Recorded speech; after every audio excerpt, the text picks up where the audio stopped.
In the frozen borderlands, tensions are growing over the build-up of Russian troops. Ukrainian soldiers peering out of trenches at an enemy that surrounds them. The UK is now offering more military support to NATO and is warning the Kremlin to expect tough new sanctions if it does launch an invasion.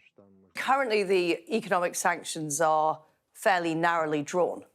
So we could only target companies with a direct involvement in destabilising Ukraine. What we are looking to do is widen that, so any company of interest to the Kremlin and the regime in Russia would be able to be targeted. Seizing Russian assets could be a powerful weapon, but experts say Moscow is unlikely to be concerned about the British government's threats. Sending tanks to Estonia improves the defence of the Baltic states somewhat, although not hugely, because we don't have all the other things there we need, like air and missile defence, to make it a really credible defence in the Baltics.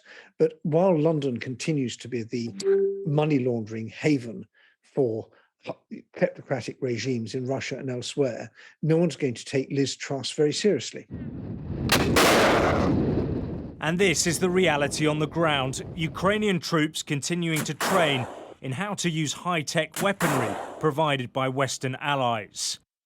The Prime Minister, Boris Johnson, was briefed by defence chiefs this week and is urging Russia to engage in negotiations.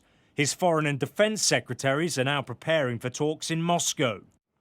There is no plan to deploy NATO forces to Ukraine, but member states in Eastern Europe could soon be bolstered. The UK already has 900 combat troops in Estonia and more than 100 military trainers in Ukraine.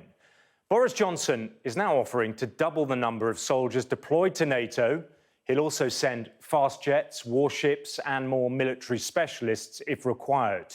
They join more than 3,000 troops from other NATO countries who are already operating in Eastern Europe. The facts on Ukraine's border, though, tell their own story.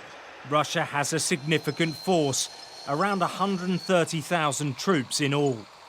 But it continues to claim that it is the victim of NATO expansion. The line they are supposed to defend is moving to the right. Let NATO console themselves by saying that it is defensive. It doesn't make things easier for us.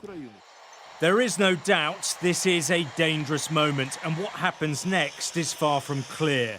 But the West is for now hoping that deterrence and diplomacy will be enough to avert a catastrophic invasion.